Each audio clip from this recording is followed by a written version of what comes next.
Hennythemoor reporting live from the liquor store, man. And we have an intruder inside of the liquor store this morning, man. I finally done said F it. I opened up the door and let an Eagles fan in, man. So, I got my boy Mitch over here, man. Mitch, talk to him, my guy. Hey, how's everyone going? How's everyone doing? I'm excited. Fly, Eagles, fly. Let's get it. Indeed, man, indeed. So for y'all who don't know, right, just because we have a special guest in the building, we will not change anything. Y'all know the usual rules of engagements, man. All right, first and foremost, y'all got to hit that like button. When y'all hit that like button, help this YouTube algorithm find the page. So the more likes is on the YouTube video, the more people will see it. So if you rock with your boy Hennythemoor, or if y'all over there in Eagles country and you rock with your boy Mitch, y'all make sure y'all hit the like button on my boy page. Y'all make sure y'all hit the like button over here in the liquor store. So after you hit that like button, I need you to turn right back around and hit that share button, because sharing is caring, right? You can share it to a Facebook group. You can share it to your group chat. You can share it to a little shit talking group on Facebook. Do whatever you want to do, man. But hey, just as long as you share the content and you put it in front of the masses, man, we will be good. And last but not least, Mitch, you watch the show, so you know the next thing coming. If you slap the shit out of an Eagles fan, you will receive half off all the merchandise inside the liquor store. Y'all just can't slap up on Mitch, though. He's with me. He got his ghetto pass in Cowboys country today. So y'all don't touch Mitch. But everybody else over there, if you slap the shit out of an Eagles fan, we will give you half off all the merchandise inside the liquor store.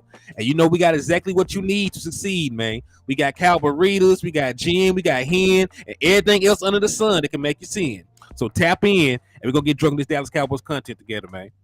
He said, I just shared these palms with some stank ass Eagles fans. Swain is already on that energy this morning, man. What's up with you, my boy? Thank you for tapping in, man. So, hey, who's over there rocking with you right now, my guy? Anybody that tapped in on the channel yet? It's actually not on mine. Let me see. Yeah, try again. Let me see. Did I?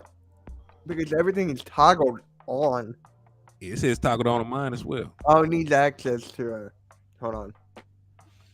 There we go. Hold up. It'll be up in a second. New to restream, people. Yeah, be like that, man. Get yourself a StreamYard. See, I heard about StreamYard, but you see, Restream been good to me since I started up, man. So that what you use StreamYard? Yeah, like everybody uses the same thing. We just put the destination since it's a 1, 2, 3. Got you. Hey, what's up with you, Miss Regina Green? Thank you for tapping in and showing love to the channel. Salute to y'all this morning. All right, there we go. It should be up and running now. Okay, cool. Yeah. All right. So, man, we're gonna have some NFC East talk. You know what I'm saying? Now, we're gonna have some educational, actual football talk. There will be a little bit of slander in here. I'm not gonna lie. It's never fun without a little bit of slander. But for the most part, we will, try and be as non-biased as possible. Like I will try that. And as a rule of thumb, we will talk about all 4 NFC East teams. And as a requirement, we'll have to say something nice about all 4. As much of that shit pains me. But it pains me too. Are you kidding me?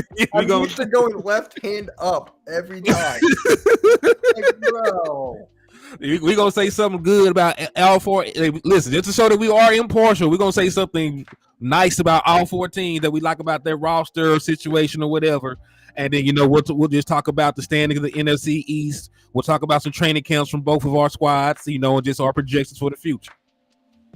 And I think that'll be some pretty decent content, man. Willie, what's up with you? Rev Rebel, what's good with y'all, man? What's up?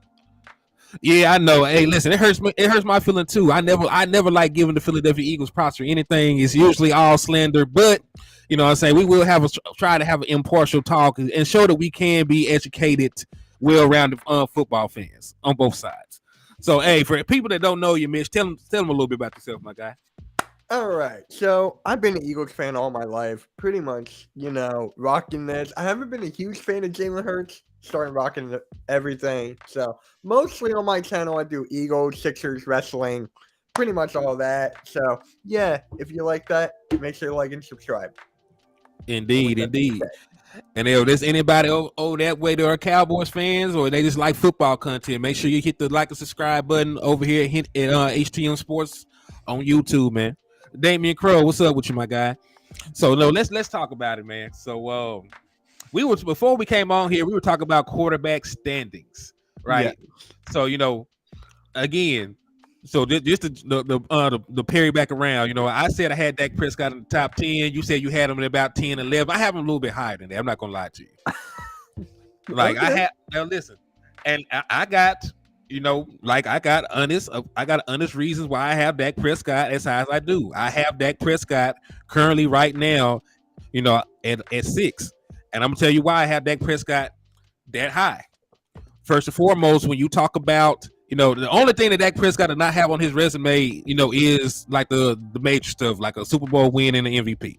Like those are the two things that they have eluded Dak Prescott up to this point.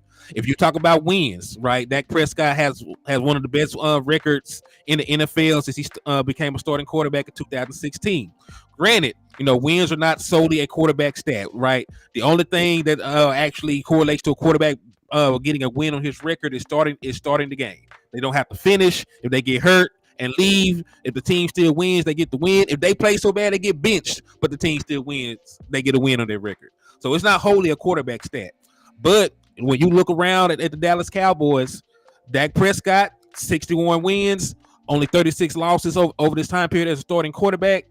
And the Dallas Cowboys have averaged over 30 points per game with him under the helm. With everybody else, it's been a little shaky. So, that's one of the reasons. Secondly, when you talk about, all time statistics, he's top 10 in NFL history in completion percentage, top 10 in NFL history in passer rating, top 10 in NFL history in touchdown to interception ratio. He also has a top 25 win percentage among starting quarterbacks in NFL history. He's right behind Joe Theismann. So, with those things, all accounted for, that's why I got Dak Prescott that high. And, right, even with a broken thumb, he went out there, was like 13 in touchdown passes. I know he had the interceptions, but he did have 7 that came on non-turnover worthy plays. So, those are a couple of things that I do factor in there. So, I got him right there at 6. And listen, I also understand people disagree with me. There's an argument for a lot of these guys in between the 6 and 10 range, right? A lot of guys are interchangeable. You know what I mean? So there's an argument for everybody. But what is your top 10 list right now? But I got Dak Prescott at 6. So for me, I got Prescott like around 10 or 11 just because of how many interceptions he has thrown within half of the season. And just for the fact that he didn't really, you guys won the first playoff game and lost the second, correct? Correct. So we won our first road playoff game in 30 years. So congratulations to Mike McCarthy and Dak Prescott. And then, we ran up against our arch nemesis. Like for as poor as they say that Dak Prescott plays in the playoff, this really is only the case against the 49ers. If you go back and look at the statistics against every other NFL team, right, that he played in the postseason, numbers are phenomenal except for against the 49ers. But yeah, we did run up against the 49ers and lose that matchup. Okay.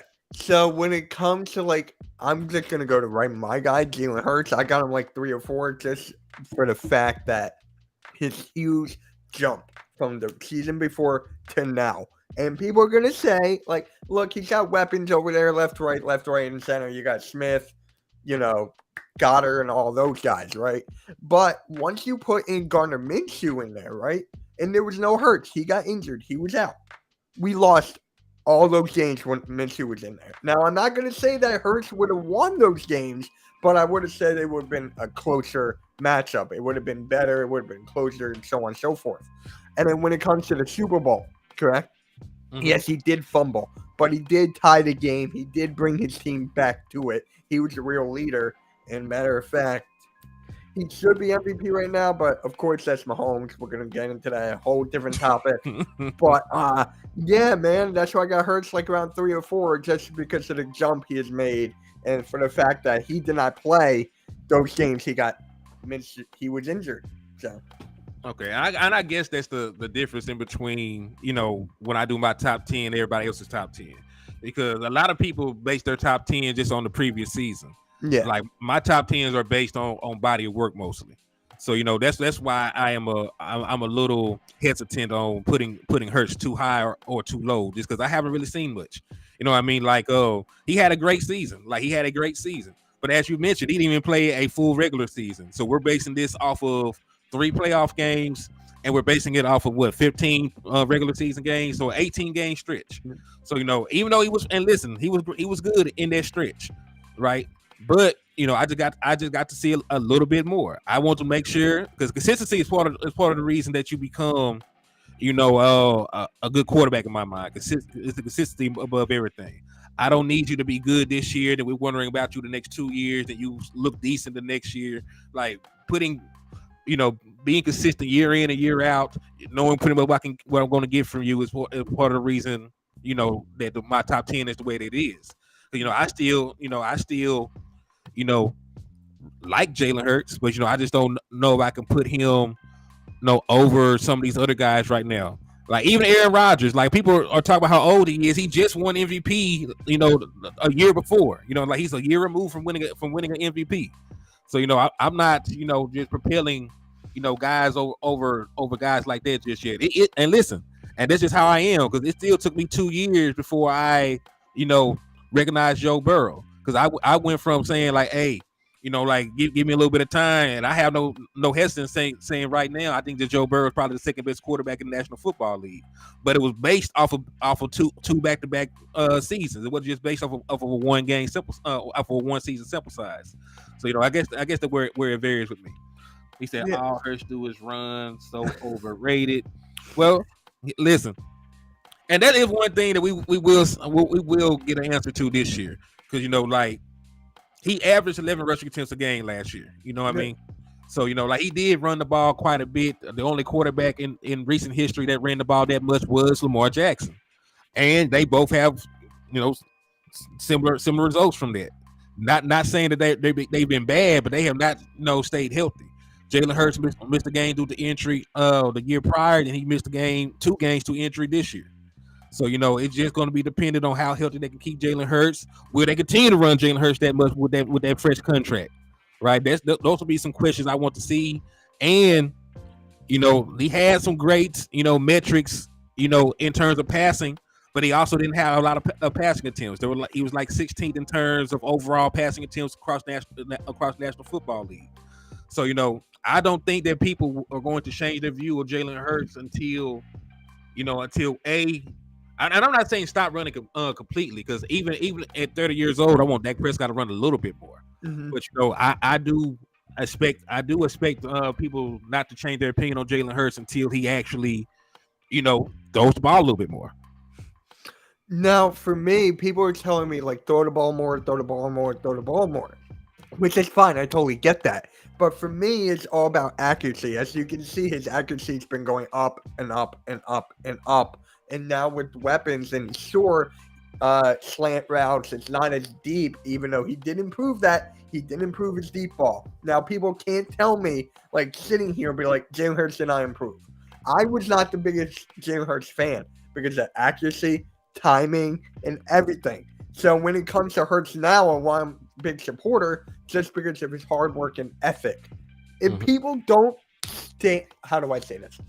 People throw his work ethic to the side. People just don't care about that. They just care about the field. But when you look at Hurts and you look at all the connections he has made, he's definitely got this mindset of like, okay, keep working. And now for Hurts, sky's the limit for him right now if he keeps us up. Now, this is a make or break year for Hurts. This is a make or break year for him. If he regresses a little bit, then yes, I can agree with you that you need a couple more years to solidify Jalen Hurts as like a top 5 quarterback. But if he excels again and makes it even better, people got to put respect on his name. You got to put the respect on his name just for the hard work and just for the accuracy. And for the interceptions, he threw less than 10. Yeah. So just like his decision-making's gotten better, the IQ, all around just a mind game. Works. And listen, I don't disagree with you. You know what I'm saying? Like, I do want to see him do it again before I just thoroughly say where I believe that Jalen Hurts places as a quarterback. But, like, you do have to understand where people are coming from, too. Like, I do see the upside in Jalen Hurts. I liked him, coming out of college. I'm an SEC guy, so I saw him at Alabama. I saw him, when he got benched, and I saw him bounce back, come in and win a game for Tua when he got injured. I seen what he did. When he went over there to Oklahoma, put up the numbers that he put up. So, I don't dislike him. Hell, he a Texas kid. You know what I'm saying? Like, I'm from the South. I love everything about Southern football, SEC, Texas sports, Arkansas, Louisiana. I love everything about Southern football. But we just have to see him do it again. I'm not trying to draw this parallel, because they played for the same team, but Carson Wentz, right? Everybody was ready to anoint him as like this Peyton Manning kind of quarterback. And then, after the 2017 season, when he came back for 2018 season, he never played up to the same level. So I don't expect that extreme, of a fall off for Jalen Hurts or anything, but those are the kind of situations why people have pause, before they anoint quarterbacks too soon. But you keep on saying like Carson Wentz, right? And that drop he had. The only reason he had that drop, and I still believe this to this day, it's just the fact that we drafted Jalen Hurts with a second round draft pick. So if you did not draft Hurts, the mind game with Wentz was weak. It was very weak, and he had a quarterback competition, could not really do it, and his injury prone and all that. So you can't really compare to them both just because of the mindset and just like the health and durability of Hurts compared to Wentz. So I think Hurts is a better fit than Carson Wentz was ever on the Eagles. And we did lose some players off that Super Bowl team after. So we did lose some pieces there. Y'all did. But, like you said, though, that was Carson Wentz one thing. After Nick Foles went out there, they won that Super Bowl, that MVP, that Super Bowl MVP, and they built him a shrine in the locker room and shit. I knew we were going to be for Carson Wentz. Like, oh man, but yeah, listen though, that gotta mess with a guy though. They're supposed to be your team, but they love your backup more than they love you. You know what I mean? So I can understand that. All right, so let's move along though, man. Let's move along to some actual NFC, training camp talk. Oh. So I know that y'all had a close training camp, for most of this, but y'all are supposed to have a open training camp today, right? Open practice is actually going on like right now. Really? People were asking me, why am I there? I have to deal with the Cowboys fan here. Like, come on. Come on, man. Hey, don't put that on me, Kim. Hey. I got other streams all freaking day. So it's not just you. Hey, it'd be like that, man. It'd be like that. He said, Matt Leslie. Hey, what's up with you, Matt Leslie? He said, to be honest, yeah, Hurts is better. Yeah, I definitely agree. Hurts is way better than Carson Wentz. Oh yeah, but I never. Wentz is not even on the team. He's not even on the team right now. I wanted him to go to the Raiders, but it looks like he's going to be the backup to Joe Burrow. It looks like he's going to the Bengals. Man, but hey, listen.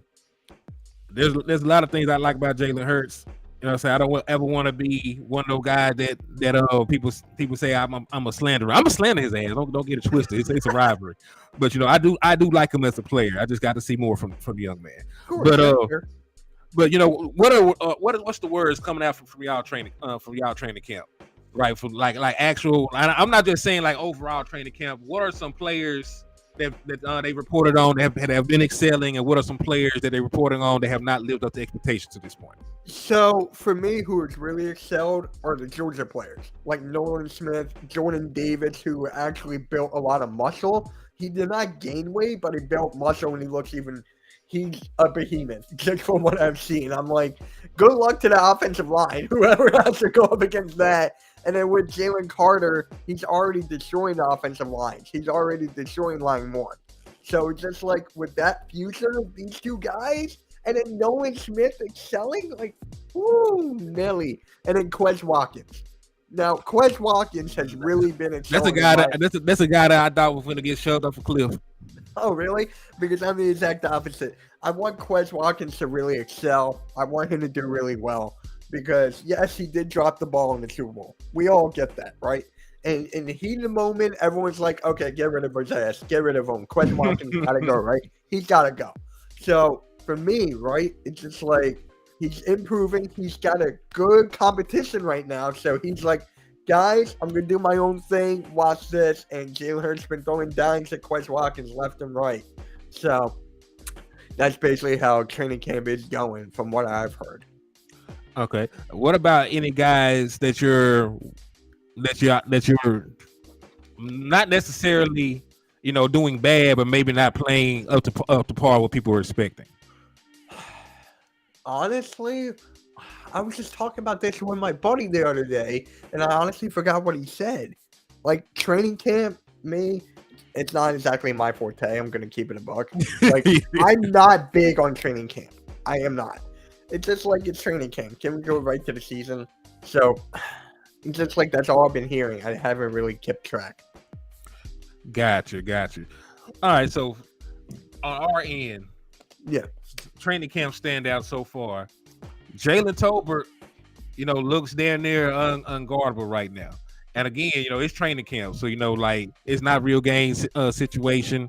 You know what I'm saying? I don't put a ton of stock on training camp. I'm more of a preseason guy, but he's been giving the boys hell in training camp. If you don't know who Jalen Tolbert is, he was our 3rd round pick last year.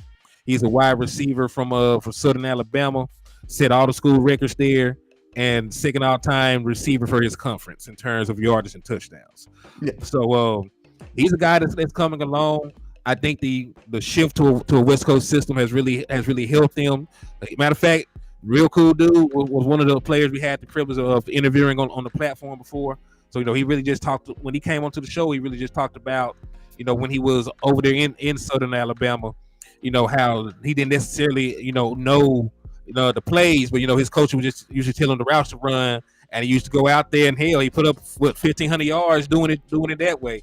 Yeah. So in this simplified offense where you're just running a bunch of slants, you're running slants, goes, maybe some corners, right? It's not this super diverse route tree that he has to understand. He's doing great in doing that. Yeah, good. He said Dallas don't sign Zach Martin. You guys are in trouble. Well, Zach Martin is the one in trouble because Zach is under contract for the next 2 years. So that's my guy, Philly Halftime. What is up, man? And my co-host, Cool Cat Connor. What is up, my guys? What's good with y'all, man? Thank y'all for tapping in. But yeah, like Zach Martin, he's either going to play happily or he's going to play begrudgingly. But he ain't going to sit out and miss game checks and also get fined on top of that. Now his only ace up his sleeve is retiring, but he'll being this far hard pressed for money, tells me he's not really trying to retire. Right. Does it concern you that you gave all the money to that safety instead of Zach Martin? Because for me, coming from an Eagles fan, our offensive line, we just keep on building that, keep on building it. It doesn't worry you at all that Zach Martin didn't get his money? For me, it will worry a little bit. I'm not concerned yet because with the way that the salary cap is set up, the Dallas Cowboys actually save about $10.2 million against the salary cap in 2024 with a Zach Martin extension. So, I really never understood why Jerry Jones has made it this big of a deal. And really, it's really about ego. He has the money and the ability to clear a lot of cap space. If you extend Dak Prescott, you save $26.2 million to get the salary cap for the 2024 season. You extend Zach Martin, that's another 10.2. So just between two players right there, that's $36.4 million that you save against the salary cap for the 2024 season with 2 extensions. And that's not even factoring in the fact that you might be able to trade or release a guy like Michael Gallup if he doesn't play up to par this year. That's another $7 million. So there's all kind of roster moves that Dallas Cowboys can make to clear salary cap space, to pay CeeDee Lamb, to pay Michael Parsons, to pay Zach Martin. Hell, if we're being honest, extending Zach Martin and Dak Prescott should be priority just from a salary cap perspective. But I never actually understood that. Why he took that approach. So it's more of the fact he didn't like the way he went about asking for the money than it is actually him not having the money to pay. Because they do this shit.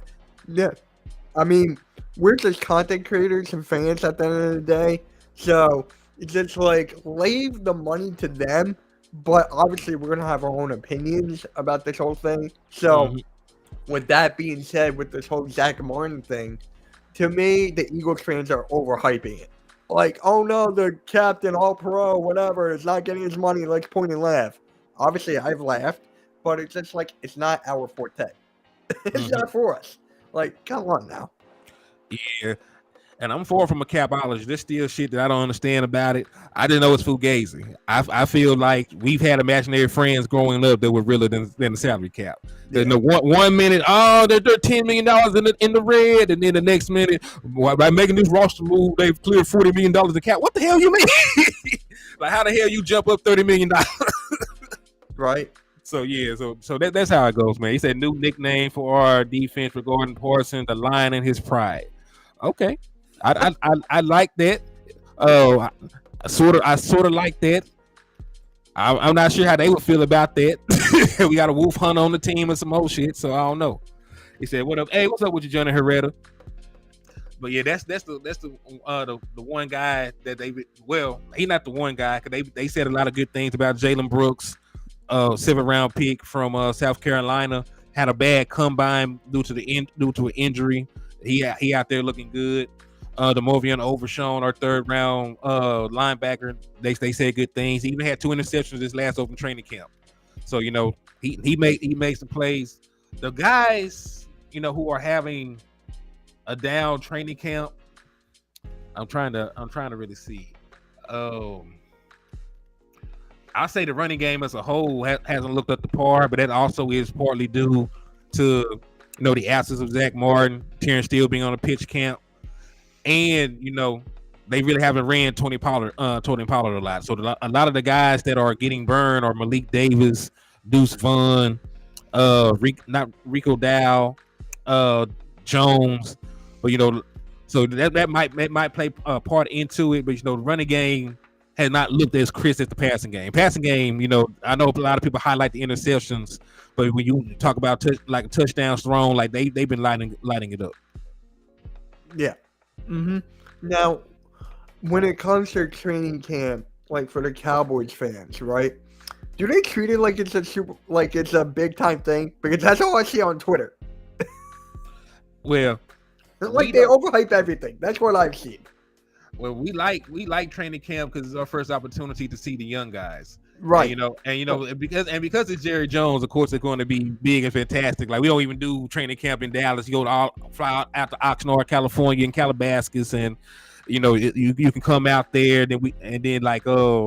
You can see the Dallas Cowboys in person. They make all the players sign autographs and shit out afterwards, so you get to talk and meet the players, shake hands, kiss baby, shit like that. So they make it into an event. But as for to be honest with you, me as a content creator, before when I was just a fan, I didn't care about training camp. But as a content creator, it's a gold mine. Oh, okay. It's to go out there. Yeah, to go out there to cover it. And hell, like I didn't get a chance to go out this year, but they have a second part to their training camp in Dallas. They do like training camp in Dallas for a week. I'm gonna go out to that and go to the last preseason game. Yeah. Oh, by the way, I just want to shout out to my Vikings guy, Purple Pocket Podcast. He was out there. He was actually out there covering it as a content creator, and that's like big things. Like that's actually a dream of mine also. Obviously, I want to go as far as California. I would have to go 20 minutes away? Indeed. So you from Philly, huh? I'm actually in Jersey. You're in Jersey, okay. In Jersey, 20 minutes out. So I'm just in that borderline of Giants fans and Eagles. I'm right in that borderline. What is the rivalry like out there, between y'all and the Giants, for y'all Jersey folks? So it's not as big as everyone claims it to be. So it's just I'm friends with a lot of Giants fans. I live around Giants fans, so it's just it's not as big as everyone claims it to be. But when it comes to Cowboys, oh my God. I mean, I would never forget this, bro. I would never forget this. I was at a bar for my best friend's birthday. We were getting drinks. I was buying him drinks. And I was like, yo, there's a Cowboys fan right there. Man, yo, I'm going to go talk to him real quick. My friend had to hold me down and be like, Mitch, you're not going there because it's never going to end well. And I'm like, bro, I have to do it. He was just sitting there. So it's just yeah, I'm telling you, it's crazy over here. Yeah, I can only imagine. But, I live, I'm from Arkansas, but I live in Texas now. So, I don't really see too many other fan bases. And listen, growing up, it was all either, Saints, because, where I'm from in Arkansas was 15 minutes away from Louisiana. So it was all Saints or Cowboys. You might have a couple Steelers fans. You might have, I have one homeboy who's a diehard Eagles fan. Oh, I got 2 cousins that are Eagles fans. But, mostly everybody, down where I'm from were either Cowboys fans, Saints fans, and then of course, the legacy franchise. You got some Steelers fans and shit like that. But so the rivalry was never really huge for me, like we hated the 49ers growing up more than we hated anybody else. Of course. Yeah. Yeah. That makes sense. Yeah, but yeah. But we'll continue. Hey, really quick, did you say you have 2 Eagles cousins? Yes, I have How does that work? Well, the beautiful thing about this is I did not have to grow up with them. Like they're older cousins. You know what I mean? They're older cousins. I didn't have to grow up with their ass. Okay, but just like, are they from Philly or? Like, no. One of them lives in Florida now, and the other one lives in North Carolina. I'm trying to map that out. Like, I can't map that shit out either. You know what I'm saying? Like, in my mind, being from Arkansas and you not having, like a official team down here, like you either root for the team closer to you. Like the Saints are right here, the Cowboys and the Texans are right here. You know what I mean? So like, I understood why there was a ton of them. I never understood folks, that are from a certain place and they root for a team across the country. Yeah. I just can't stand that. And actually, my whole family is Eagles, like my whole entire family. So I will never forget when I watched the first game, right? I was at my uncle's. We were just sitting there. It was Eagles versus Cowboys, actually. Not to say anything. And then each time you guys got the ball, my family would boo out of their minds. So I was like, I got to hate this team. Got it. So it's just like my first game. I was born to hate the Cowboys. It was perfect. Hey, saying my pops is a diehard Dallas Cowboys fan, so I got it honest.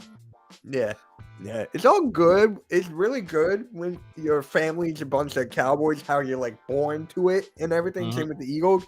It's perfect. I just cannot stand these fans are just like, oh, Cowboys fans, Eagles fans, and have no connection to it. Like, does that bother you at all, or am I just like the only one and just like, let it go? It used to bother me, you know what I'm saying? But like with how popular the Dallas Cowboys are, you know what I'm saying? With us, we got a huge fan base in California. There's like we never really have a road game. So people talk about the Chargers games when we go and play the Rams. That is like 90% Dallas Cowboys out there. Yeah. You know what I mean? So like there are like huge pockets of Dallas Cowboy fans around the country. So like that.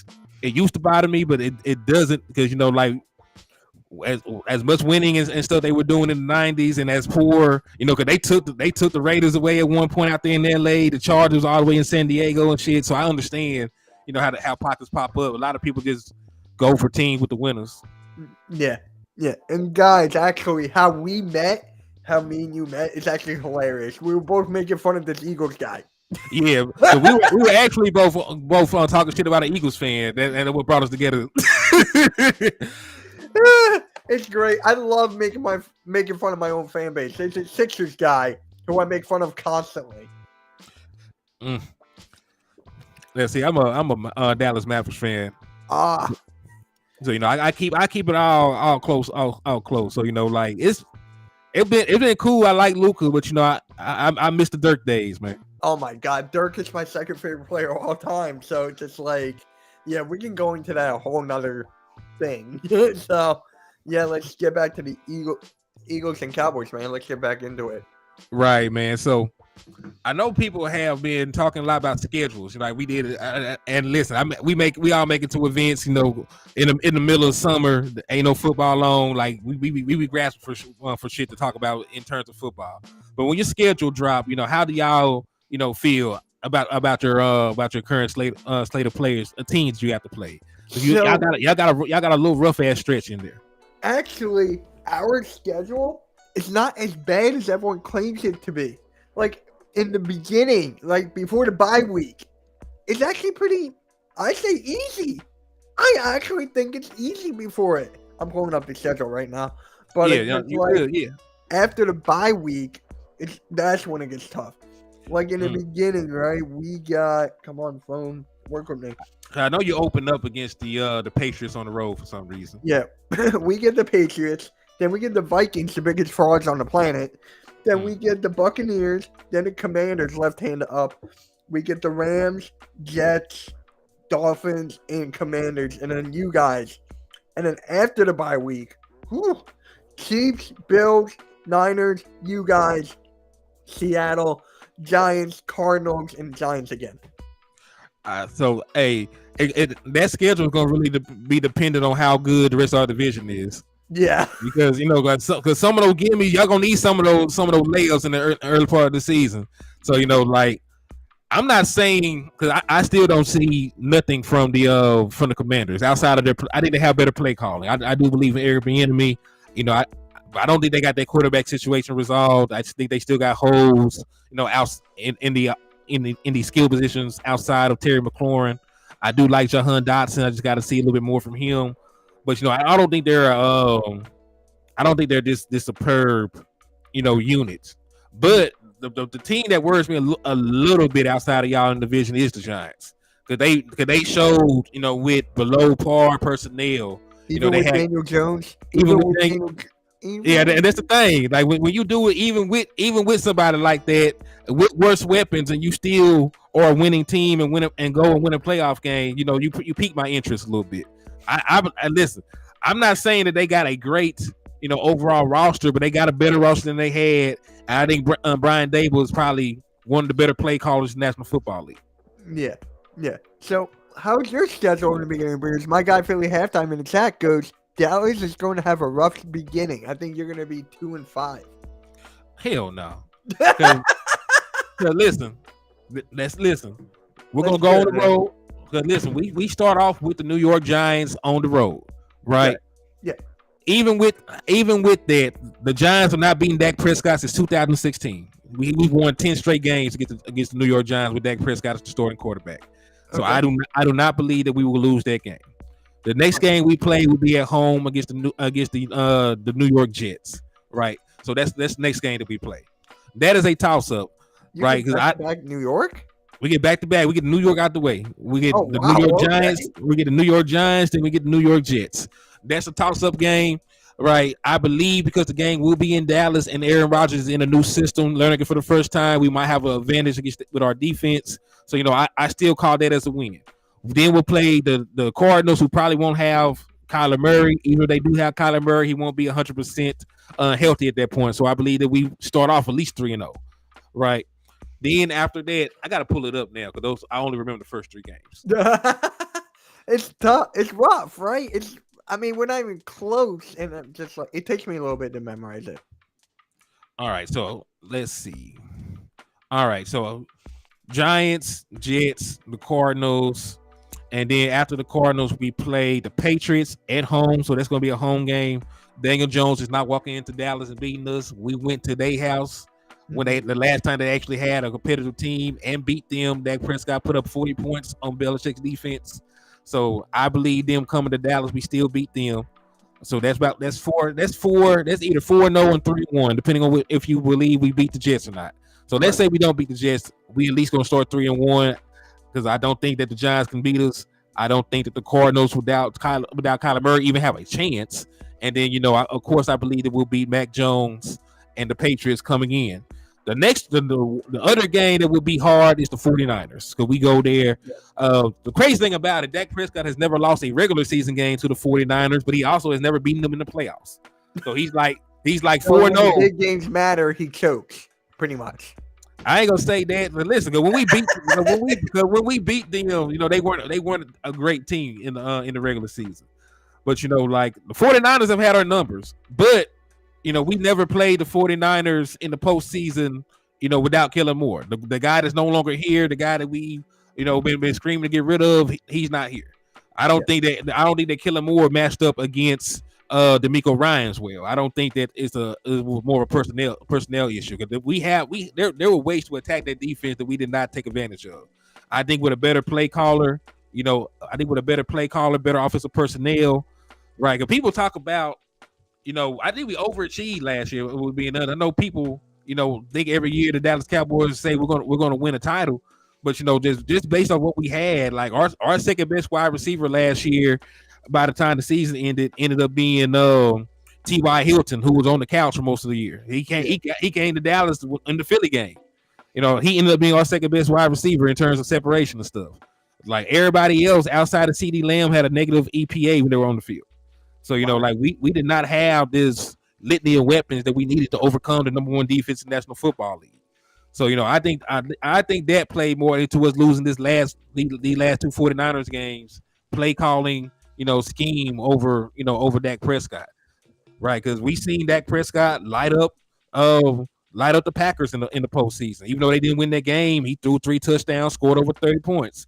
We seen him light up the Tampa Bay Buccaneers. We seen him beat Russell Wilson and the Seahawks, right? We seen and listen, he played, and people don't talk about this one. Like, he played well enough to beat the Rams. 2 touchdowns, no turnovers. You just can't give up almost 300 yards on the ground and expect to win. So like, I don't necessarily think that Dak Prescott chokes in big moments, but I do believe the Dallas Cowboys don't always, as a unit show up.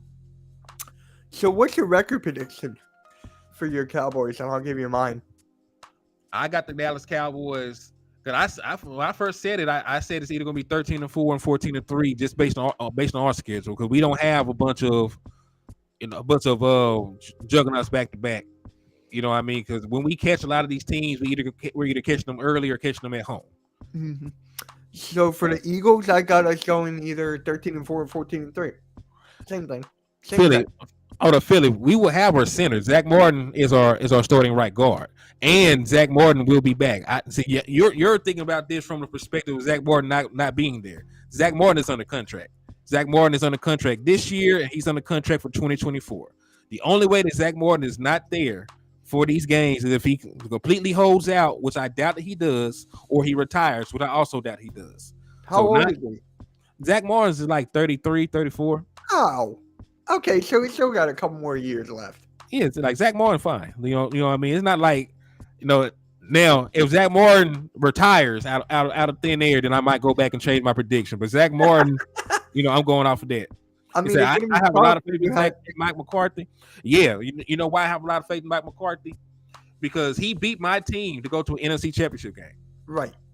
Like, I seen his coaching up close and personal. So that's why I have faith in Mike McCarthy until otherwise.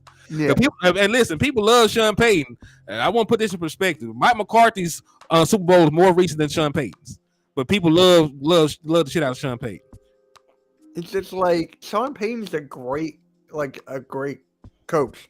I'm not saying McCarthy is not. I'm not saying that, but I'm just like, I don't know. From my point, I can't compare them. Let's see. If you look at their resumes, it's damn near the same. I even think Mike McCarthy got more wins. I'll have to do research on that. I'm actually kind of curious. I'll look that up. Yeah, I need that. Matter of fact, I'm finna pull it up right now. Go for it. Granted, he went to an NFC Championship game more recently. He went to an NFC Championship game in 2018. Mike McCarthy went to an NFC Championship game in 2016. Yeah. All right, so let's see. Mike McCarthy's record. All right, so Mike McCarthy's 155, 97, and 2. So let's see Sean Payton's record. All right, what is Sean Payton's record? Okay, so Sean Payton had Mike McCarthy by 6 wins. So they damn near the same. They're damn near the same head coach. But this one is beloved, and then they got the other guy who. And listen, I give him even more credit for dealing with Aaron Rodgers' shroom popping ass. Like, you win championships and win games with Aaron Rodgers, and he's known for throwing his head coaches underneath, underneath buses. Even now, even on his way out of Green Bay, he threw Kinfolk under the bus. What's his name? Their head coach. Oh, got me crazy. Yeah, so like the common denominator in those situations is not the coaches, it's Aaron Rodgers. So like everybody you get can't call plays all of a sudden, Aaron Rodgers. It's got to be you. Let me ask you this: how do you think Aaron Rodgers is going to do on the Jets? You know what? I think he'll be fine. Okay. I think he'll be fine because even last year he didn't have this abysmal year. He didn't have an Aaron Rodgers year. He still had, like a borderline top 10 quarterback year.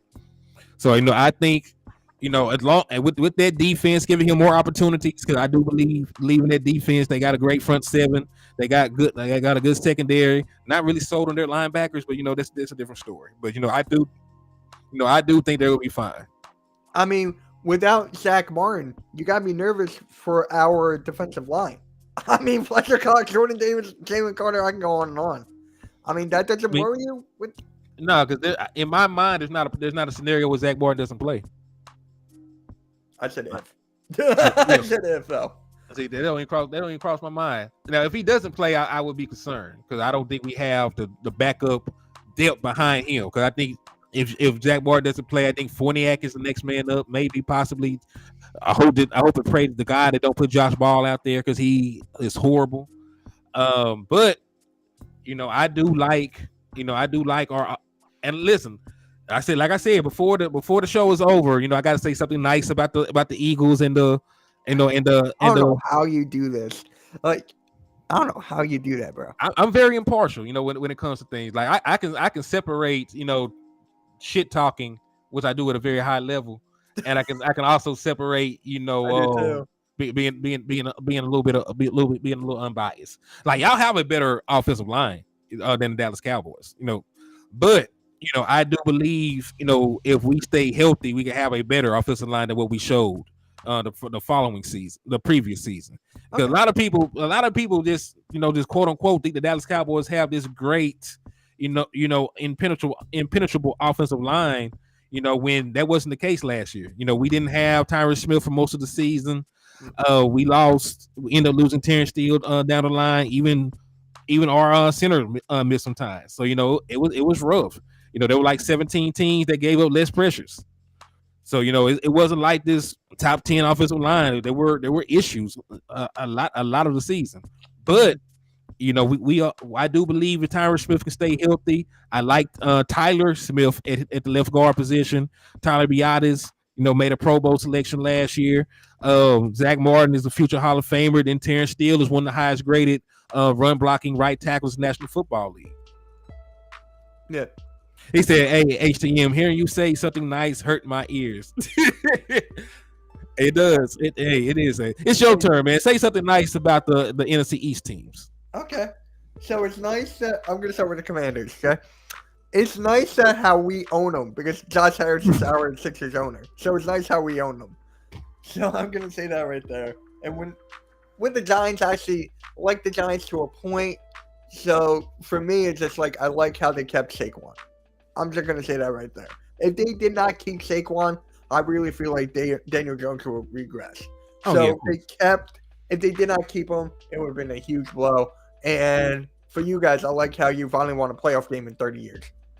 No, we won a road playoff game in 30 years. You got to get it right. You still won a playoff game. Hey, y'all do realize Dak Prescott got 2 playoff wins, right? Like, so it wasn't just... Same with Jalen Hurts in a less amount of time. Hey, it be like that sometimes.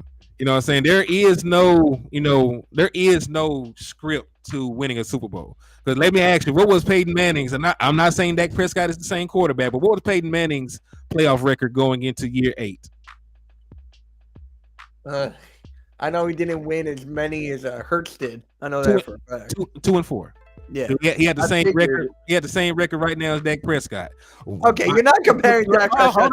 Hold on. Let me ask you a question. And listen, I'm not going to do it just based on errors, but Dak Prescott numbers through the first 7 seasons of his career are better than Peyton Manning's. But I'm not going to go there because there are rule changes, different things. I'm not going to go into the minutia of it. However, his numbers are better, completion percentage, touchdowns, yada yada yada. Right. I mean, if you're going down that way, maybe I can clip the part where you just compared Peyton Manning to Dak Prescott. Also, so let me ask you, what was Warren Moon's record when he retired in the postseason? What was his postseason record when he retired? Let me guess, 2 wins? 3. He was 3-7 in the postseason. Still made it into the Hall of Fame. So I'm trying to get at 2 things. 1, there's no time frame for guys to have postseason success, and 2, even if a guy does not have postseason success, that doesn't mean he can't make it into the Hall of Fame. Well, those things are not mutually exclusive. The Hall of Fame, it's just like people are saying that Phillip Rivers is not going to make it. That's like Phillip Rivers is going to make it. Yeah, he is. But Phillip Rivers, Matt Ryan, who's going to make it, who's not. He said, "Do not say Dak Prescott is like Warren Moon. He is in turn.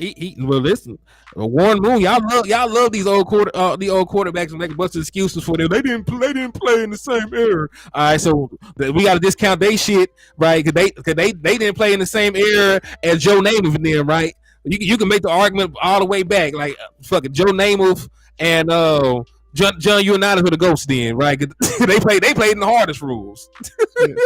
Hey, South Tex, how you been, man? It's been a while. I haven't seen you in a minute.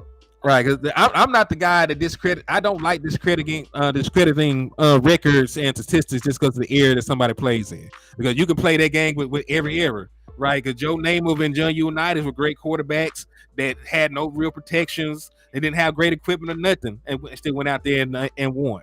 Right, just like Peyton Manning and them, they played in a different era.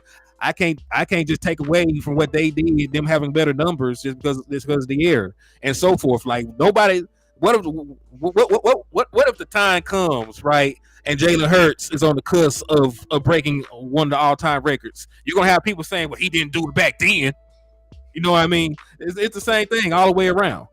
So I like, listen, Matt Ryan is one of the most prolific passers of the football in league history. He has an MVP. He was Offensive Player of the Year. Has multiple Pro Bowl selections. He's going to get in. I think people. And listen, listen. I got a rule for thumb for y'all, right? Hit me with it. If your only argument for a player to not make it into the Hall of Fame is that they didn't win a championship, then they're a Hall of Famer.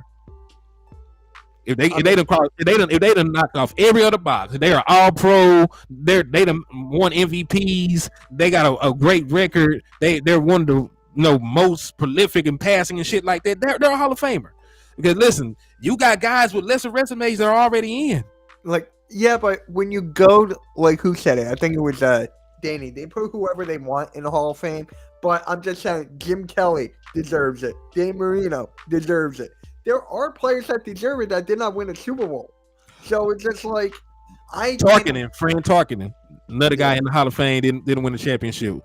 Great, he still Tony Gonzalez, Jason Witten is going to get in. He never won a championship. Oh, I don't want to hear that. Hey, it's the truth though. It's true though. Well, and that's the thing. The quarterback is the only guy that's held to the standard. They need to have a championship to get into the Hall of Fame. Because I love T.O. You know what I'm saying? I think everybody loves T.O., journeyman wide receiver. But damn it, he never won a championship. He never won a championship.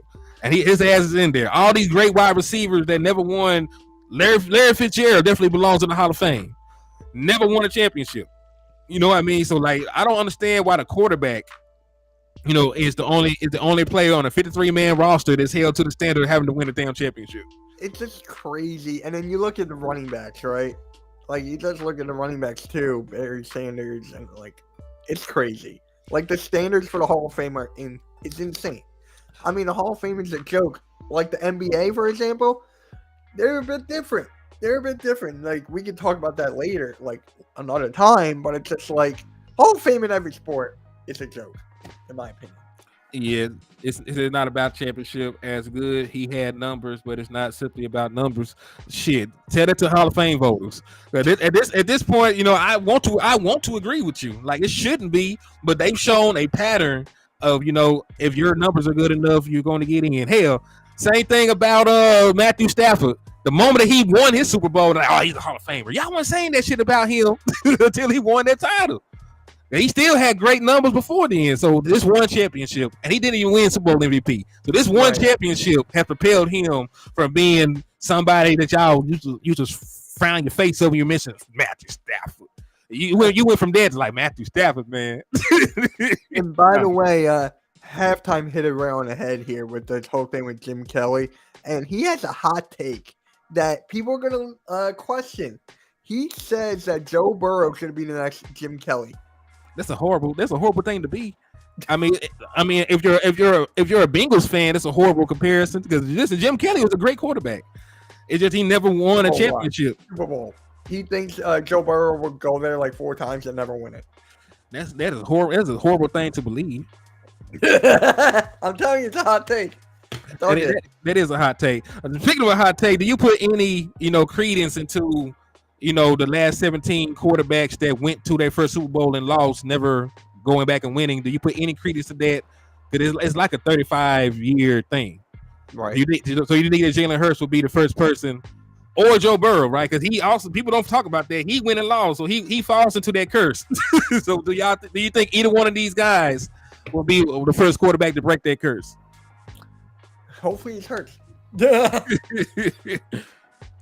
But hey, really quick, man. I just want to say your community, even though they want to slap the shit out of me, but they're great, man. You have a good community. Man, y'all do too, man. Listen, y'all came over here. Y'all weren't disrespectful. Y'all were chilling. So y'all had positive things to say to add to the conversation. So I appreciate y'all for that, man. Even though it didn't go on my channel, it's all good. I don't know what happened. It did not go on your channel? No. Isn't? Oh, shit. It's okay, man. It's okay. I'm going to download some stuff and clip it, if that's okay. I'm going to download some stuff and clip it and put it on there. Yeah, that'd be fine, man. That'd be fine. Yeah, I'm just going to do that. Yeah, WWE had some more questions. Damn, Danny. Don't get me started with that. Danny from the top rope. Don't even get me started with that. After watching SummerSlam last night, Roman Reigns is going in there. Like all these guys are going to get in there. Man. Yeah. Just make sure you guys hit the like and subscribe. He's doing great things. How long have you been doing this, man? I think it'll be a year in September. Oh, wow. Okay. Good. Damn.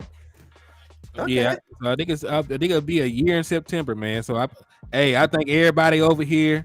He said, question for the Eagles fan: will the develop a dab this year? Huh? I'm trying to see what Cuz say. Can you Cowboys fans don't speak English. What? Damn it. We walked into that one. Come on, bro. Makes sense. Retype it real quick, Cuz, so I can ask him. Hey, yo, we should do this again. Maybe on the StreamYard so we can both get our channel again. But he said Billy's actually said you the first Philly creator that he didn't want to slap. Oh, okay. He said we are actually develop a DB. Okay. That works. Hey, I appreciate you, man. Make sure you hit the like and subscribe on my channel. We're 60 something away from 3K. So help me go get there. You can troll me all you want. I don't care. Like 20% of my fan base are Cowboys fans. So it's like it is what it is. Hey, indeed, man, indeed. So yeah, man. He said, Henny, we need to do videos draft season. That's my specialty. Wait, man. Hey, this hit me, man. I'll be more than willing to do that, my brother. Yeah, and I love draft. I'm starting to get into the NFL draft. I'm more in the NBA, but for me, it's about Michigan. I'm a Michigan Wolverines guy. So you know about Mozzie Smith there. So what are your thoughts about Mozzie Smith then? You son of a bitch. I can't believe you're talking about it. And then don't even get me started on the tight end. So you like Schoonmaker too? Oh my God, yes. So Dude, I've been watching Michigan. He's my favorite tight end that ever come out of Michigan. See, you were higher on Schoonmaker than I am. Oh, really? Okay, let me hear it. Yeah, because I didn't listen. First and foremost, let me put context onto this. I did not think the Eagles are going to beat Dallas twice this year. No, not if Dak Prescott plays. Not if Dak Prescott plays, you are not going to beat Dak Prescott twice. You might, and listen, if you win in Philly, I still think it's an upset. If you win in Philly, I still think it's an upset. But you damn sure ain't coming. Listen, I know for a fact. This is a fun fact for y'all. The Eagles ain't won in Dallas since 2017, and that includes games where y'all went out there and played Andy Dalton. Yeah, don't even get me started on that. So I have the utmost faith that we're gonna win. In Dallas. So if we're gonna split, right? If we're gonna split, I'll give you the game in Philly. I always go split. Like one time I went sweep, and that was back in 2017. And see, even then, because y'all end up risking y'all starter that last game, it still wasn't a damn sweep. But okay, I lost all my credibility because it's true. Okay. Yeah, that's okay. Oh, good, man. Oh, good. I love that guy. I can love that thing. Why would you get two? And here's the funny thing. The 49ers got our kicker in the third round. Really? Hold on, Yeah. real quick. Hey, real quick. Hey, Billy, if you have questions about starting content, either hit me up on Twitter in my inbox or hit me up on Facebook. Hennythemoor. It's on Hennythemoor on Facebook. There you go. There you go. Just like, damn.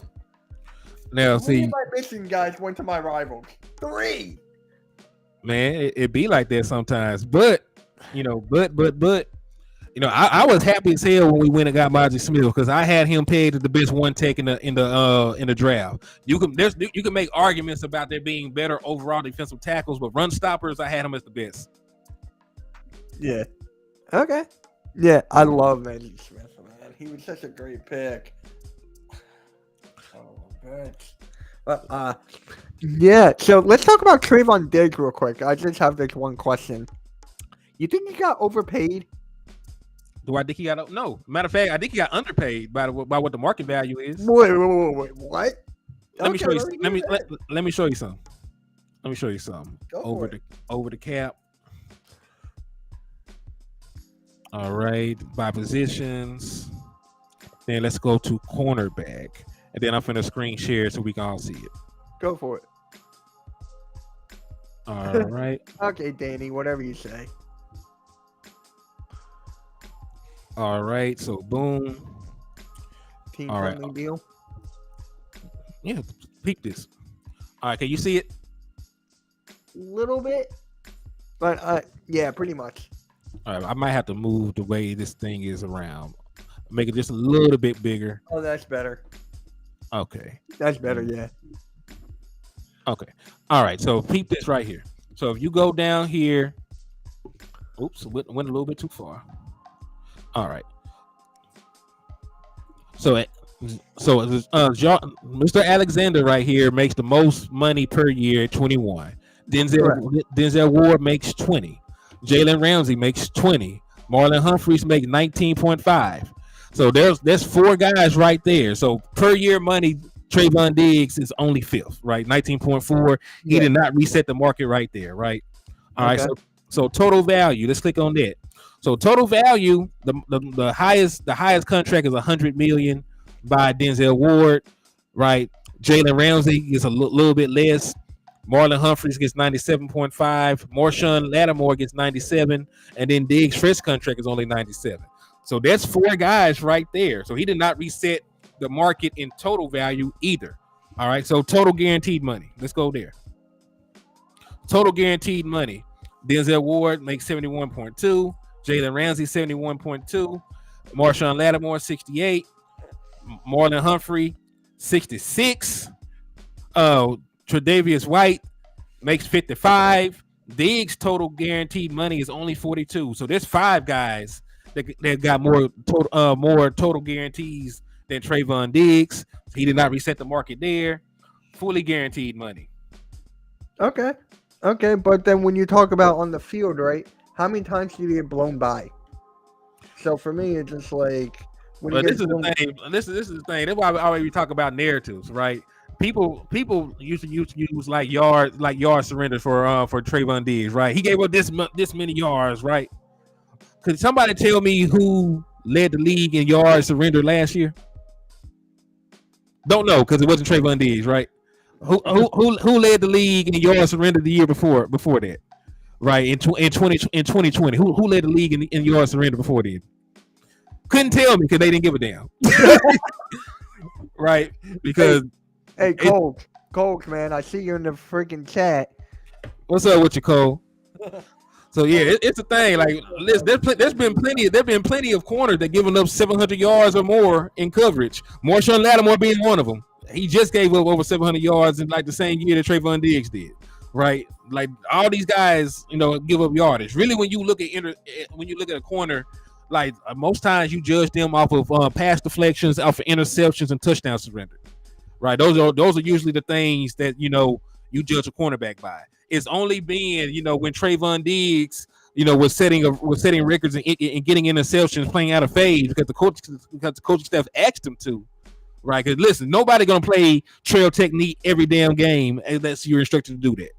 Right, so because the coaching staff was playing him in that position, they didn't really give a damn about yards surrender anyway. Like you're playing from behind, You're supposed to get beaten playing like that, right? But it also puts you in position to get your hands on the ball a little bit more. We didn't do that last year. He played in phase more. His coverage grades were better. He had less interceptions. And now they saying like he didn't get no picks. Like no shit.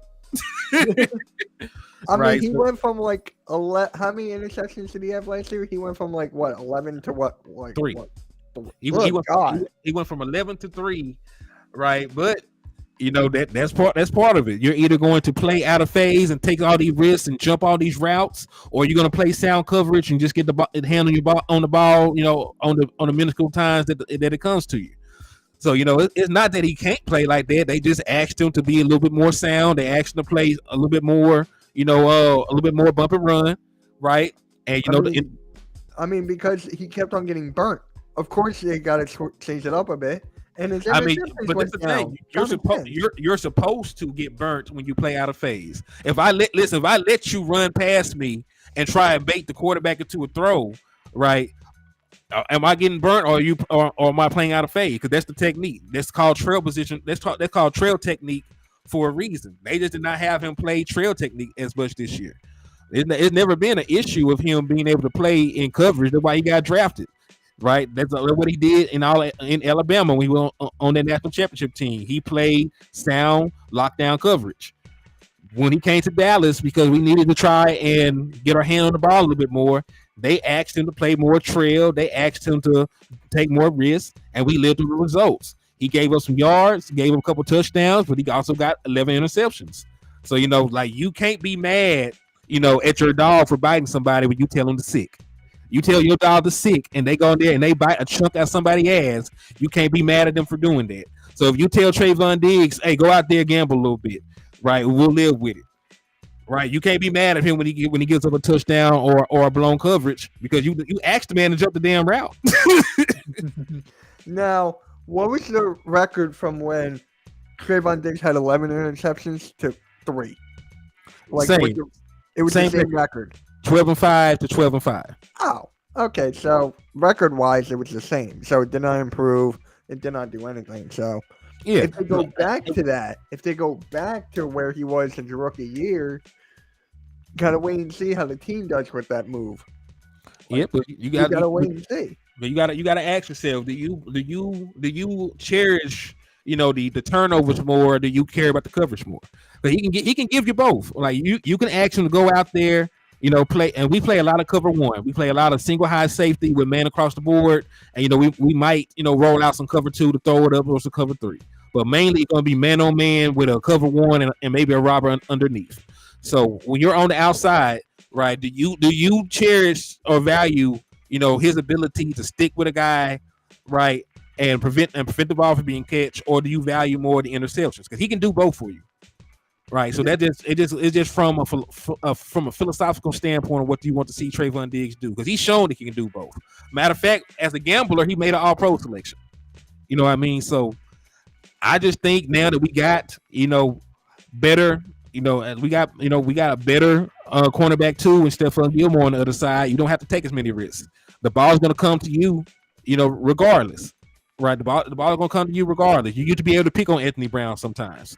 Now. Right, you really can't pick on Stephon Gilmore. He's way too fundamentally sound. You really can't pick on You really can't pick on Trey D because you don't know if he's actually beat or he's baiting you into that throw. And you can't pick on the slot guy. He just had 5 interceptions last year. Right, so you know I feel just from that one move with Stephon Gilmore, and as long as we stay healthy, you know we got a good trio of cornerbacks that we can line up against anybody. So you know I don't really think that the thing about Trayvon Diggs giving up yardage or anything will be a factor, because you're not going to actively try and throw against a guy that you know can get 11 interceptions. Yeah, this will be real. That's also one of the reasons they did not target him nearly as much as they did in the 2021 season. Mm-hmm. Now, how do you feel about our corners against you guys? How do you feel about that? Slay Bradbury again. I mean, they're not bad corners. You know what I'm saying? Like, granted, you know, I think it's sort of skewed, right? Let me take this down. I think it's skewed in a sense of we seen Bradbury a lot when he was with the Giants, and we torched his ass.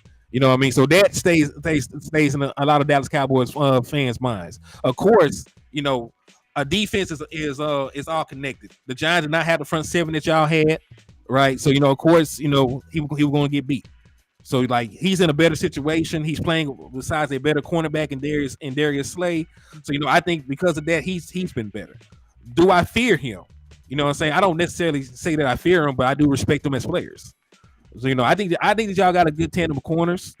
I really got questions about your safety room more than I got questions about your cornerbacks. I got a question about my safety room also. I mean, I do trust Blankenship, Sidney Brown. The competition with that is going to be insane to watch, but I still got questions there. And I got a question about linebackers too, honestly. Whereas with Nakobe Dean, he did get injured over in training camp. He's all good now. He's fine. But good to hear. It's just like, oh, now we're worried. Who's the backup behind him and all this stuff? So I know we got Nolan Smith, but we don't have like that veteran linebacker like a Jeremiah Trotter back in the day. We don't have like that linebacker who you're afraid of. Like, are you afraid of Hassan Reddick? No. See, I mean, I respect him. He's gotten better every year. Right, he's became a better player every year he's been in the league, even dating back to when he was a Cardinal. Mm-hmm. But he's not a guy that used to bring fear. Say like a Michael Parsons or a Fletcher Cox when he was in his prime. Right, you used to fear trying to block Fletcher Cox in the middle of your defense. They used to keep you up at night. I'm not really afraid of Hassan Reddick. I know he's good, but he's not that level of game record yet. He might get there. He's not even 30 yet, right? He still might get there. You know what I'm saying? But right this moment, August the 6th, he doesn't put that kind of fear in my heart. Now, when it comes to Reddick, I mean, sure, he can get like plus 10 sacks a year, but when it comes to the biggest games, he got 0 in the Super Bowl. So it's just like, I'm more about the biggest games. I'm not really like it's regular season. It does matter, but it's just like, where were you when time signs? Where are you? Right. And I feel that. I can dig it. Yeah, I do believe he'll probably have double-digit sacks again. He'll have about 10, 11, 12 sacks, right? But like I can also foresee it being, a deal where he might have a game with 3 sacks, and then it might be like a week or two before he gets another one. You know what I'm saying? Right. I think that he needs to be more consistent and when he gets his sacks. Mm-hmm. I think a lot of teams would prefer you get like 1.5 sacks a game than you explode for 3 or 4 in a game, then you're MIA for the next couple of weeks. Mm-hmm. So how many sacks do you think Hassan Reddick's gonna get? Because I've seen a stat. Colts of course goes 9. He always has Eagles in his head rent free. So it's just like, how many do you have for Hassan Reddick? Over 10 again? Yeah. Listen, I'm a personal man for over 10. Since he's been a full-time pass rusher, he's gotten 10. He hasn't lost a step or anything. So I'm not gonna disrespect this game and say he ain't gonna get 10 sacks. I think he can roll out of bed and get you 10. Right. There you go, Colts. He wasn't feared because he played for bums. I think partially I'm gonna piggyback on that a little bit, Nate. I think he wasn't feared because he wasn't a full-time pass rusher either. You know what I'm saying? They didn't really utilize him as a guy to come out there and get your quarterback.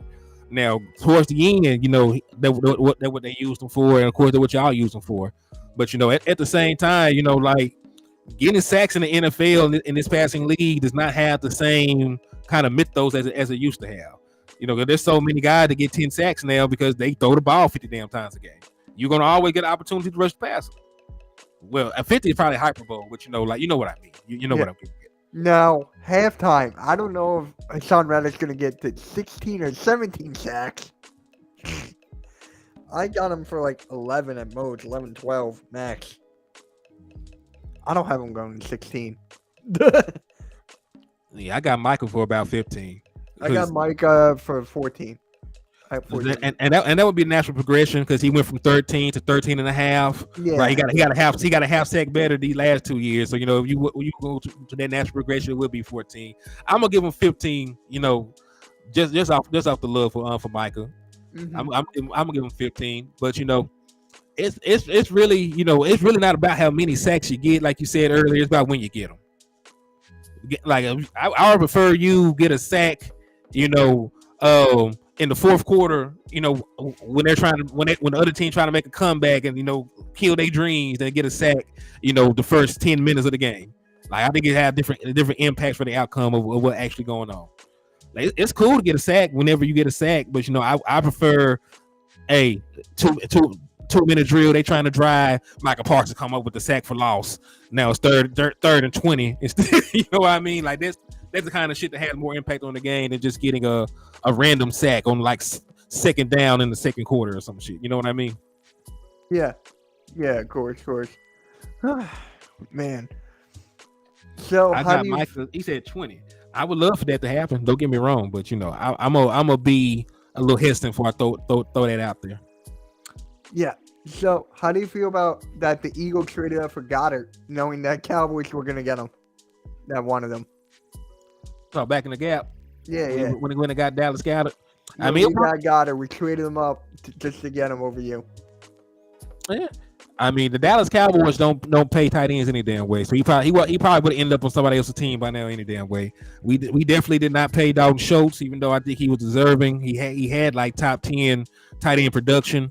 If you talk about over the last couple of years, if I remember the numbers by heart, he was like 8th in touchdowns, like 6th in yardage, like 7th in catches. So he gave Dallas Cowboys like top 10 tight end production and still didn't get paid. So just by the way that we treat the position for everybody not named Jason Witten, I just feel like we wouldn't have paid him any damn way. So I don't really lose sleep about that. It's just like, it's so funny how I get DMs from Cowboys fans from time to time, and this one guy just like DM'd me, was like, bro, I'm so mad about the whole Dallas Goddard thing. I'm like, bro, let that go. Yeah, that shit over with. And in the grand scheme of things, man, like it didn't really, it didn't really tilt the scales for us. You know what I'm saying? It probably helped y'all. Yeah. I like Dallas Goddard. I think he is a top 10 tight end. But like I felt with the production we were getting from Dalton Schultz, you could have gave him another contract instead of of counting on 2 young guys and then drafting a rookie in the second round. But look up Goddard getting his ass knocked out cold and barred. That guy should be in group. What, Danny? He said he got no chin. No chin. Oh my god. Wow. Yeah. Oh man. So, who do you have out of the AFC going to the Super Bowl? Chiefs. You go listen. You always got it. You can't bet against the Chiefs. Right. You just can't bet against the Chiefs at this point. And again, I know people love Josh Allen. I know people love Joe Burrow, but man, I'm not betting against Patrick Mahomes. Another Texas product, by the way. I'm not either, bro. I'm not either. And I was just on this Vikings podcast. I think it's in the Zone podcast, right? He has the Vikings going against the Chiefs in the Super Bowl, something like that. And the Vikings are down there in a rebuild, right? And I was like, bro, you guys are frauds. Hey, hold it down for just 2 seconds. I'm finna answer my this phone call. Cool, man. Cool. All right. Hold on. Let me fix my green screen. Hold on. There we go.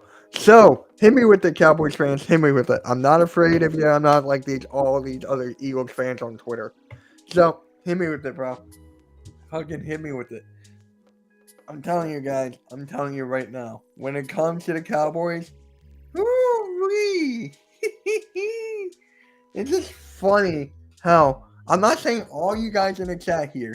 I'm saying whatever I've seen on Twitter and internet, Reddit, whatever. How do you guys think it's a Super Bowl every single year? How do you guys feel about that? Like, it's our year. It's our year. It's our year. And you guys keep on falling every single time. I know you guys have the most Super Bowls, like 5, right? I get that. But it's just like right now, what have you done? What have you done? And I got the chat open right here. Let me hit me with it. Eagle trash? Okay.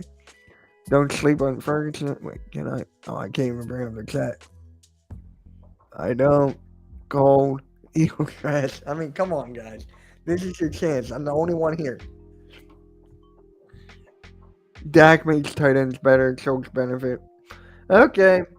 All right. Let me see here. I'm looking at something. I won't send it to you. Okay. Let's see it. What have the Eagles done? Well, we got into the Super Bowl. Yes, we haven't lost, but we've been.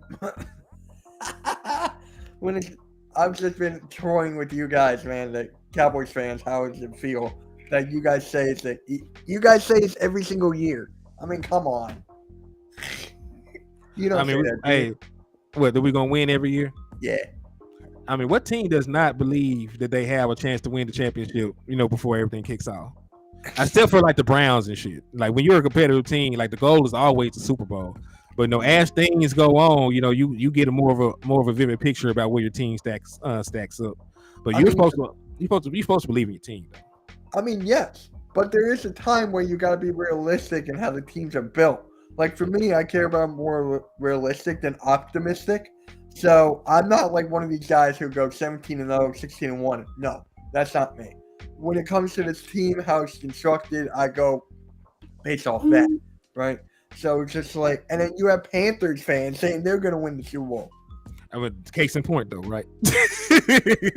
I said every team feels that way, right? But that's part of being fandom. Fan is short for fanatic, right? You ain't too rap, right? Cheering for this football team, right? Yeah. So like logic and all that shit goes out the window. So like that's part of it. I don't hold that against people too often. Granted, I am capable of having, an impartial talk about it. If I was to talk to a Panthers fan, they said that they're going to win the Super Bowl, I will point out you have a rookie quarterback. A rookie quarterback has never won a championship in National Football League. You have below average wide receiving core. You have questions, along the health of your defensive backs, including J.C. Horn. So, I could point out all the things and reasons why you probably won't even be a playoff team. But, I'm going to let them have it right now because it's obvious. You know what I'm saying? Like, when we line up against them, it's a different story. Yeah. Let them dream while they can still dream. So, I've always wondered about this. What are your traditions for, like, a football Sunday? Like, do you have any superstitions, traditions, and all that? I've actually been wondering from a Cowboys perspective. My traditions, man. I do not. First of all, I have a superstition. I can't watch football with my brother. Like he's bad luck. Really? I don't ever watch the game with my brother. We were over there, and listen, I feel like it's true because we were over there for Thanksgiving last year. We started off slow as fuck. I had to leave. We had to go home, and then the Dallas Cowboys made a comeback and won the game. So like, I be telling her like, man, I love you. We'll come over, eat, and do all this shit, but I got to be gone by the time Cowboys come on. Now, can you watch it with your cousins who are Eagles fans or no? I've never watched a game with them, in my life. Oh, never. Like I said, they much older than I am. Yeah. You know what I'm saying? And even I'm a little old, so I do not, watch. I really just either go and watch it with my old man. If I don't watch it by myself, I watch it with my old man, or I might go over there watch it with my moms because they both diehard Dallas Cowboys fans. Yeah. Right. So I try not to watch the games with any outsiders. I feel like it throws off the mojo. Now, for me, I just started doing this last year. I do watch-alongs or play-by-plays with my co-host, Cool Cat Connor, and that's just fun. I just sit and watch the games. I cannot be behind. Like, I got to be ahead of you guys. So it's just like if I'm behind, I'm like, what am I here for? It bothers me. So it bothers me too. Oh yeah. So for me, it's just like, okay, I'm ahead of you, and I'm just like, bro. And then I get a special kind of hoagie. I do a football morning show with my guys at Hardcore Sports Network every Sunday morning. So it's a good thing. I love it. Yeah, see, I've tried my hands at watch parties, but I prefer, this being my natural element and not have to do that. Because like you said, a lot of times I do watch party with West Coast and he's like 5 minutes ahead. I can't even enjoy the damn game like that. Oh yeah, damn. Yeah, so a lot of times he way ahead, so it throws it off a little bit for me. It does too. I gotta be in the family room, cable. I can't be on Wi-Fi. I gotta be on cable, bro. It sucks. Okay, so let's see. We got breaking news from Jeff Foe at the Athletic. It's not really breaking news, but we knew this has been in the works for a while. But they said that they're saying that the Dallas Cowboys and Dak Prescott are in discussions for a new long-term deal. And since Dak Prescott's cap hits is $59 million next year, I do understand why. Yeah. You got to lower that cap hit. But I'm gonna make sure to keep everybody informed on if anything changes or not. There you go. You gonna He make a said, video on that or? uh, we've been talking about the need for the Dallas Cowboys to extend Dak Prescott for cap purposes, right? Being the best option, already proven to be a Pro Bowl level quarterback and a winner in the National Football League. So I've been pro extending Dak Prescott, especially to lower that salary cap hit next year. So they know where I stand, but I think I'm gonna wait to make a video until they actually, officially get the job done. Yeah, I'll watch it. I'll get my inside scoop. I need my inside scoop from like the rival stuff. So Indeed, I'll do the same for you, man. So when you drop some content on how your training camp and shit going, or any rumblings in the Eagle organization, I'll definitely tune in. cool, man. I'm pushing on more Sixers stuff because I'm more of an NBA guy. So I'm just like focused on that right now. And then wrestling, it's taking a little bit. So let me ask you a question as a Sixers fan, because y'all have had some great teams, these last couple of years, like for real, like no shit, like y'all have had some great teams, So like, what do you think it will take? He said it's a law raid. Okay, All right. but Sounds cool, man. And Coles, make me go viral again. Remember on that 3rd and 30 thing where you guys got the first down on 3rd and 30? He made me and my co-host, Cool Cat Connor, we was like in shock and like this and stuff. He made me go viral. Law Nation tweeted it and stuff. Make me go viral again, Cole. what's going on? What's going on with Law, man? What's going on with Law? He said law raid. What's going on, man? I pray everything's good. I haven't had my ears to the ground on that one. Yeah, what's going on, man? What's going on? But yeah, you had a question about the Sixers, bro? Yeah, man. What do you think it's going to take for y'all to get over the hump, man? I knew this was coming. Oh damn! Hey, my condolences to Law Nation, man. He lost his mother, man. That's a hard thing to go through. Oh wow! Salute Yeah, to Law man. Nation. Prayers up. Hopefully everything's okay. Wow. Yeah, prayers up to Law Nation, man. Matter of fact, everybody take a moment of silence for Law Nation and his family, man. Yeah.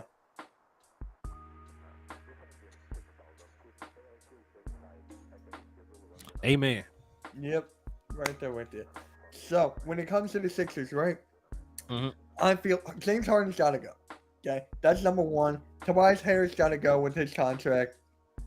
The bench needs a whole new thing.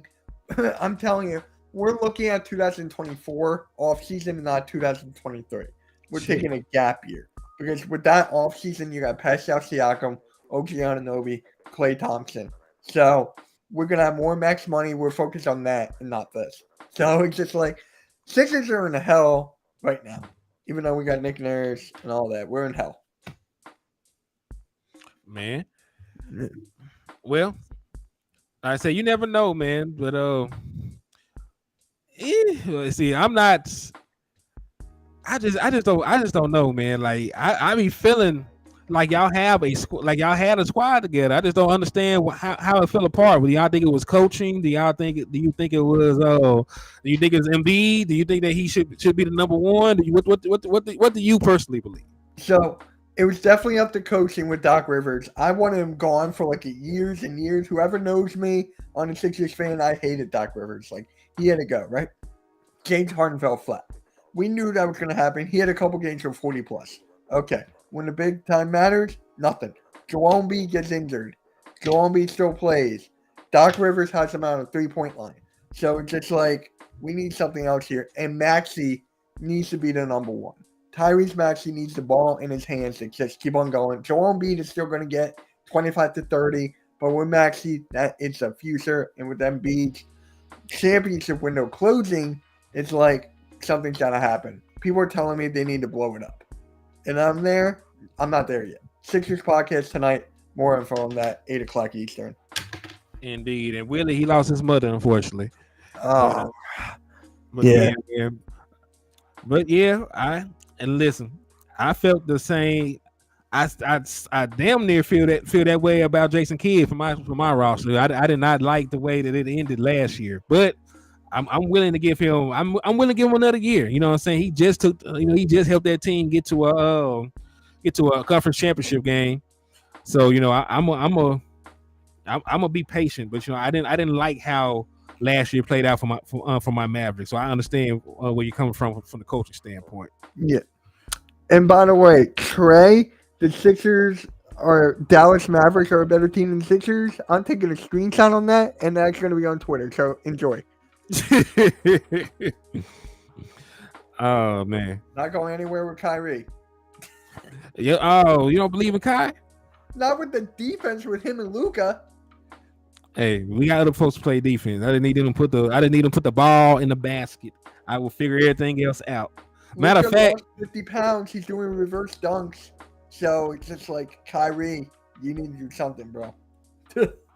Yeah, I didn't like Jason Kidd's rotations either. You know what I'm saying? He refused. He refused to give that center we had. What's the boy Christian? Yeah, he refused to get that boy any real burn, man. He was obviously our best center. Yep. You got any closing arguments or anything else you want to talk about before we get out of here, my boy? For the Eagles, I'm telling you, we're going to beat the Cowboys once. I'm not going split. And it's going to be fun, man. We got to do a pregame, postgame, whatever. Right. Well, listen, I will actually be at that game. So, which one? So I'll be at the home game in Dallas. So actually, you're going to find this funny. An old Cowboys content creator, he may come back. You may know him, Boys for Life. Does that name sound familiar? Not really. Nah. So he's like a Cowboys troll. He's in that TTT and all that stuff, right? He went to an Eagles Cowboys game at home. He got drunk and left his phone at the stadium. Someone called when he was in the hotel. Someone called him from the stadium. Was like, "Is this your phone?" It's like, "Oh crap!" Like at 3 o'clock in the morning, he had to go back to Jerry Road and get his phone. Ain't that some shit? But yeah, so the last time I've been to a Dallas Cowboys Eagles game was also in Dallas, and it was 2021. So I had a very great experience with that.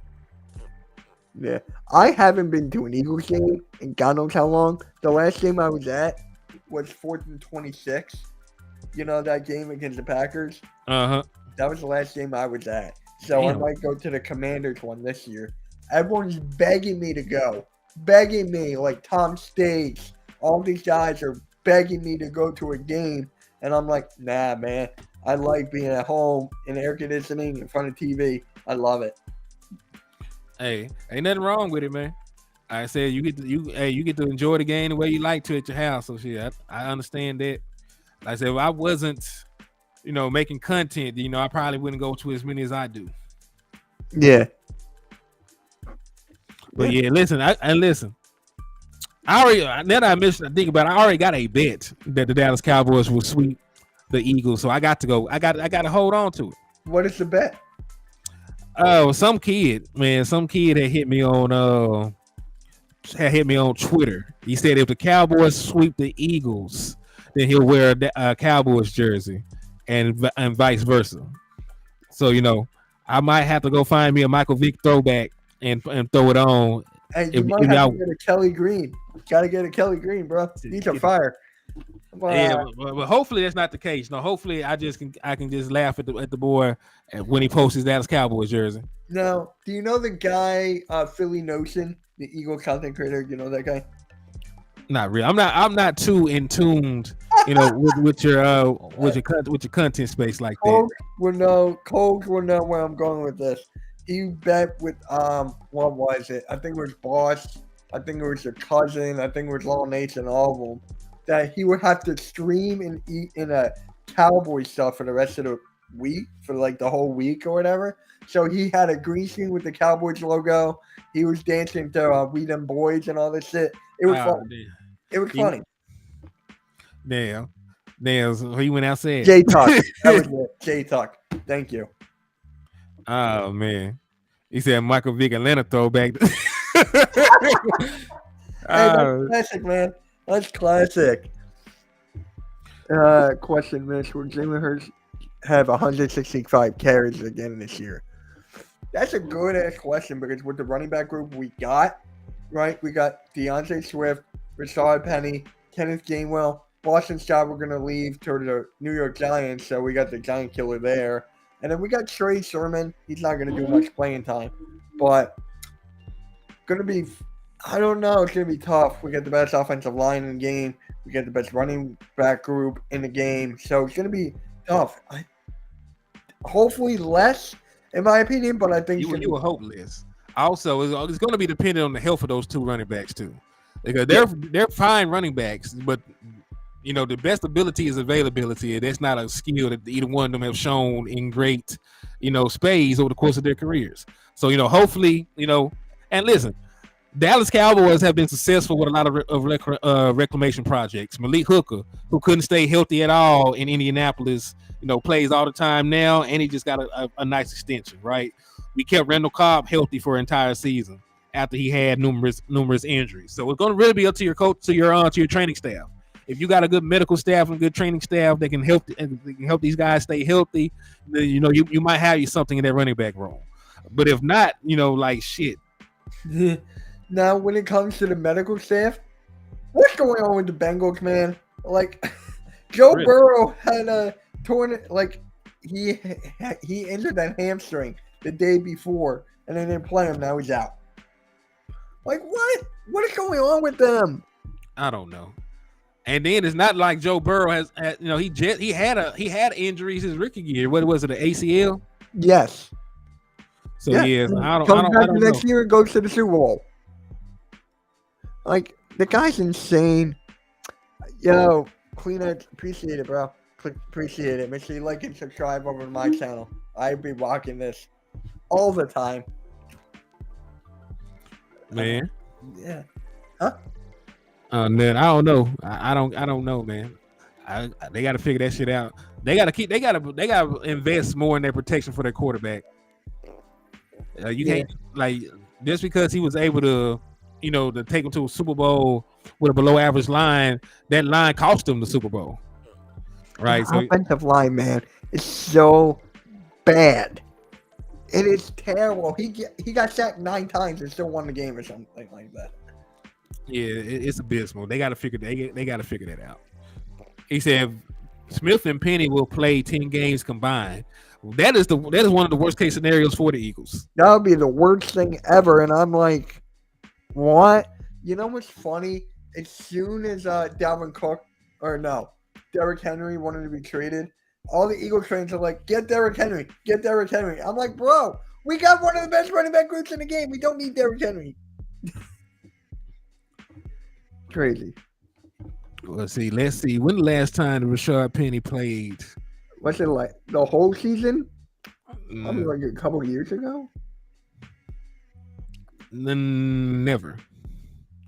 Never? I thought it was once. He played 14 games in 2018. He was limited to 10 in 2019. He was limited to 3 in 2020, 10 in 2021. He only played 5 last year. So it's been since 2018 since he played over 10 games. Now let's take a look at the boy Swift.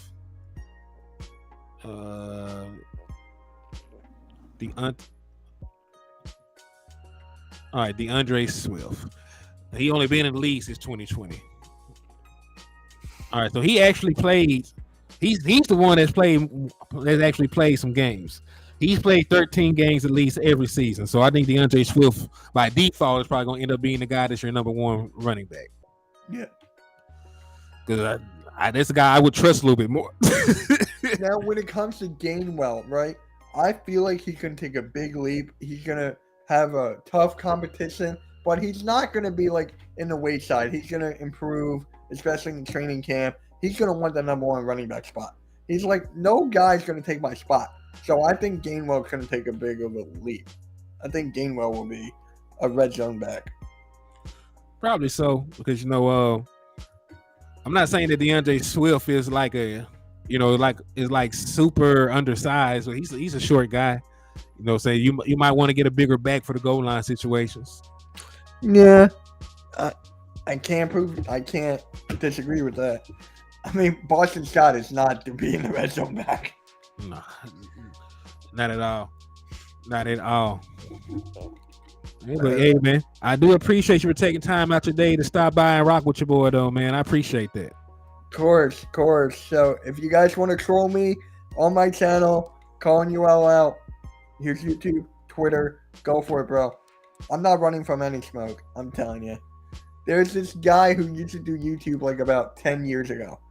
And that was before I even started. But he was like, Mitch, I'm getting trolled left and right by Cowboys fans. I can't take it. I'm like, that's the game, man. That's the freaking game. And then he quit YouTube because of that. Nah, you gonna have to have tough skin, man. People Yeah, he literally talk shit. quit YouTube because of that. Yeah, listen, people gonna talk shit now. That's just part of the game. This is part of the game. But hey, same thing to all the Eagles fans over there, man. Thank y'all for tuning in. If y'all want to hear, some quality Cowboys content, or you want to hear some quality football content, man, just subscribe to $. What I said, subscribe to $. I didn't get my cash app. Just subscribe to HTM Sports on YouTube, man. And, I am running a raffle. That's why that shit ran. If y'all want to enter for a chance to win a Dallas Cowboy jacket of your choice, all you gotta do is hit the cash app, which is $ Hennythemoor, or hit the super chat or super stickers over here, man. $5 per entry. And we'll wrap it up on the 2nd of next month. So if you want to participate, get your raffle entries in, man. So what if I win? So if I get the Cowboys jersey, well, since this is not bought yet, if you win the raffle, I can make an exception. Oh my god, that'd be funny as hell. It said, "Is that all you need?" Yeah, that's all I need was your email, Michael Autry.